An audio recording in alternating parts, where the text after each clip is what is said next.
is Geeks. The woman who won Wimbledon has an interesting story. Her name is Elena Rybakina, and she's originally from Russia, but she's been playing for Kazakhstan for the last 4 years because Russia didn't want her anymore. In fact, not only did she win Wimbledon while representing Kazakhstan, but she wouldn't have even been allowed to play this year if she had been representing Russia because Wimbledon barred those players because of the war in Ukraine. Can you imagine that kind of sweet revenge? I'd walk by the Russian Tennis Federation and be like, duh, I'm hot and you're not.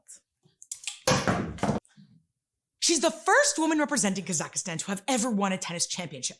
I wonder what Borat thinks about that. I not know women's play tennis.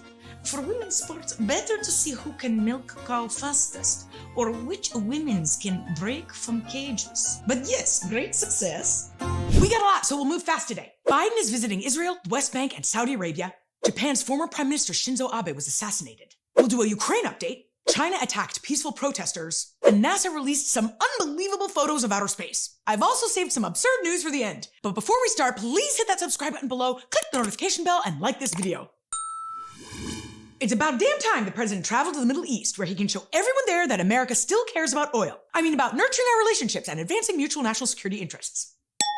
I'm just kidding. We do have a lot of business there, but this trip has not been without its criticism. Biden started the trip off in Israel, which is his first visit there as president of the United States. And his priority has focused on how the two countries can confront Iran's nuclear threats, and also about building on President Trump's efforts to pursue normalization deals between Israel and other Middle Eastern countries. At a press conference there, Biden reiterated his support for the Iran deal and stressed the need for diplomacy with Iran to prevent it from developing a nuclear weapon. And unsurprisingly, Israel was like, yeah, no, we don't believe that. And by the way, we're ready for military engagement if needed. So some daylight there, but Israel didn't like the Iran deal the first time, so I don't really see why that would change now.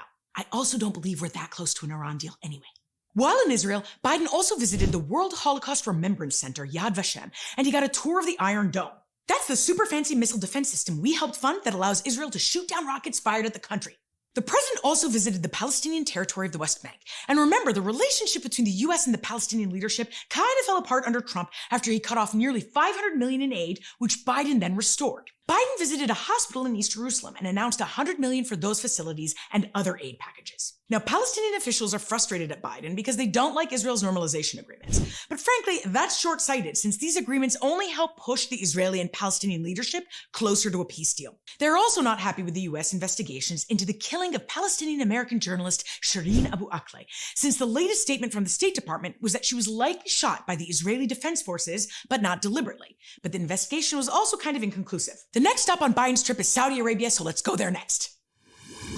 From Israel, President Biden heads to Saudi Arabia, which is a big move, and now we've gotten to the controversial part of the trip. Biden officials explained there's no Israeli-Saudi normalization deal happening right now, so why the hell is he going? Actually, they helpfully added that secret coordination between the two countries has grown. If it's secret, then shh.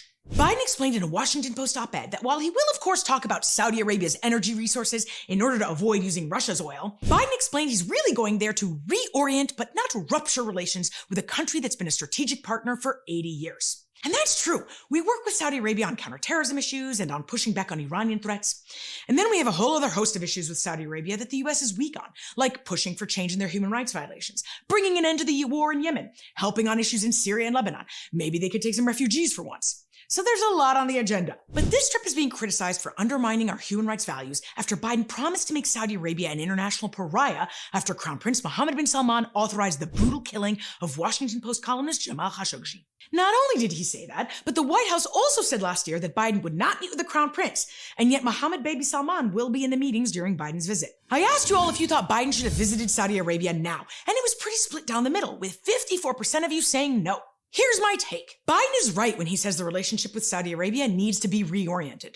I like to look at it as downgrading the relationship from BFF to friendly acquaintance, where we could continue to fight for our mutual national security interests and also not allow the Saudi government to get away with their shit. But let's be honest, this trip would not be happening now if oil prices weren't so high. And so I wouldn't advise going there unless we're getting some major things out of it, like the release of political prisoners or something else preferably related to human rights. At the time of taping this, Biden hasn't landed in Saudi Arabia yet, so we'll have to see what happens. Japan's former Prime Minister Shinzo Abe was assassinated last week at the age of 67 while giving a public campaign speech. The guy who assassinated him didn't have a political motive, but claims he killed Abe because he felt he promoted some church group that was the cause of his mother's bankruptcy. And he did it with a homemade gun, which has really shocked Japanese citizens since gun violence there is rare. President Biden said Abe worked with both parties to deepen our alliance, and even when he was killed, he was engaged in the work of democracy to which he dedicated his life. So I figured I'd sum up for you some key highlights from his leadership. Abe was Japan's longest-serving prime minister, and he was famous for his economic plan that gained the name Abenomics, which helped pull Japan out of the recession it was in when he came to office in 2012. The plan was focused on stimulating the economy by increasing government spending, boosting the nation's money supply, and pursuing structural economic reform that would incentivize investment and decrease unemployment and inflation. And it wasn't perfect, but he did pull Japan out of this recession, and he had some long-lasting positive results, like more women in the workforce and increased protection for workers. Abe was also a key partner on international security. He tried to improve Japan's relationship with Beijing, even though China posed a threat to Japan, all while he united allies in the Indo-Pacific region to counter Chinese expansion. Domestically, Abe worked to change Japan's pacifist constitution that the US imposed on Japan after World War II. Yeah, I know, super weird, right? Geek out with me a bit. Basically, after Japan surrendered in World War II and was under Allied occupation, US General MacArthur drafted a constitution for them that changed a lot of their political system, including preventing Japan from engaging in military activities. The deal was that we would take care of security for them, but when Abe came to office, he worked toward Japan being able to ensure its own security. Now, Abe had shortfalls too, since he tried to change textbooks that detailed atrocities committed by Japanese troops during and before World War II, under the Japanese emperor. Overall, Abe was an impressive leader who fought for democracy and international security, and many experts argue that we are safer in the Indo-Pacific region for it. As they say in Japan, okuyami mushiagemasu. Not sure I got that right, but it's the thought that counts. Let's give you a quick Ukraine update, since I worry Ukraine is falling from the front page news. First, on the ground, Russia seems to be gaining strength, but at the same time, their numbers look pretty bad. About 20,000 Russians have been killed so far. Injuries have forced 60,000 more troops to leave the battlefield, and a third of Russia's equipment has been destroyed. That doesn't look good, but as I said before, Russia still has a lot of tools left in its toolkit. In fact, Putin will be traveling to Iran next week for Syria talks, where he'll meet with the Iranian and Turkish presidents. A real A-team. And the US says Iran will be giving Russia unmanned drones that can carry weapons. Iran has denied this, but we all know where they stand on the truth meter. Right now, it's estimated that 100 to 200 Ukrainian soldiers are dying each day, since Russia has focused its efforts in the east of the country. Now, one of the latest issues is the US trying to figure out its military strategy from here. Ukraine is asking for more weapons and training, but the US is concerned that pulling Ukrainians out of battle right now to train them might provide a weak spot that Russia could take advantage of. Some US officials, though, say that while this isn't a great option, it might still be better in the long run. Meanwhile, the Pentagon is concerned about hurting our own ability to be ready for combat if the Ukraine war continues for months or longer. And that's because our focus really over the last 2 decades has been on counterterrorism, and not so much the traditional warfare Ukraine is engaged in right now. So what that means is that there isn't an endless amount of the weapons that Ukraine needs. That's our update for this week, but if there's anything you want us to focus on related to the Ukraine war, let us know in the comments below and we'll cover it next time.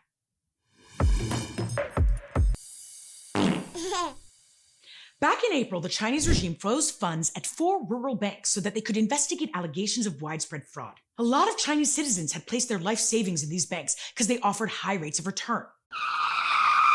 Okay, wait a minute. Before we continue, please listen to me on this because a lot of banks around the world try to solicit deposits with promises of high returns. That's usually a sign that they're trying to steal your money. If it sounds too good to be true, it probably is. Okay, back to China. So bank customers started showing up in this one area of China where the banks are to demand their money. But government authorities tried to abuse a health code app and to accuse them of posing a health risk in order to prevent them from traveling. People kept showing up anyway, with the latest protest reaching 1,000 people. They peacefully protested in front of the local branch of China's central bank, where guards and security agents wearing plain clothes beat them, kicked them to the ground, and shoved them onto buses. So not only can these people not access their savings, but the government is beating them up for even asking for their own money. There are even stories of pregnant women who were assaulted and who were then refused admission at hospitals, likely because the hospitals were afraid they would get in trouble for helping them out. It looks as though a criminal gang may have been illegally raising funds through a scheme that encouraged people to deposit their money at these banks through third parties, and they promised high returns. And the Chinese government claims that if this was all part of an illegal fundraising scheme, then people could lose all their money, even though the government is supposed to guarantee deposits up to nearly 75 grand. Maybe the Chinese regime needs to learn how to identify and punish real criminals and not attack its own people. For this reason, the Chinese regime is on my shit list this week.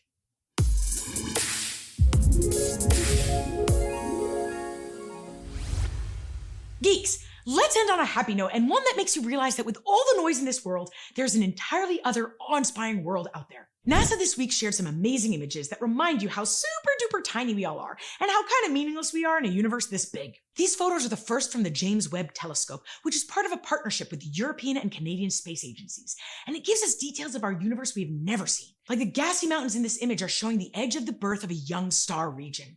And you see those blobs that don't have spikes? Each one of those is a galaxy. You know Putin is looking at these photos thinking, I own these. I am a ruler of all these galaxies. Luckily, according to the UN's Outer Space Treaty, no one is allowed to claim ownership of outer space, the moon, or any other body out there. Okay, Putin, you little shit. The thing that is the most remarkable about these photos is that given how many light years it takes for the image to travel, we're seeing images that are actually 13 billion years old. And since the world was created 13.8 billion years ago, we're seeing images from nearly the beginning of it all. Keep it up, NASA, and thank you for reminding us how amazing our world is. Geeks, before you go, I had to poke fun at this ridiculousness. So in a speech at the annual Unidos US conference in Texas, the First Lady was praising the diversity of the Hispanic community, and she said it was as distinct as the bodegas of the Bronx, as beautiful as the blossoms of Miami, and as unique as the breakfast tacos here in San Antonio. Oh my God, so much here to make fun of. As you can imagine, the Hispanic community was not so impressed. Of all the words that exist, you couldn't think of anything else? Like, hey, you're great, we love you, you are an important part of the fabric of American society. You went and compared the Hispanic community to breakfast tacos? I'm of Lebanese descent, and I could not imagine if she gave a speech where she's like, you are all as smooth as hummus, as diverse as the ingredients in tabbouleh, and as stubborn as an overfried falafel. If you smiled at all during this video, please consider giving it a like and do me a favor by clicking the subscribe button and the notification bell, and let me know in the comments below if there's something you want me to talk about. Stay fabulous, geeks.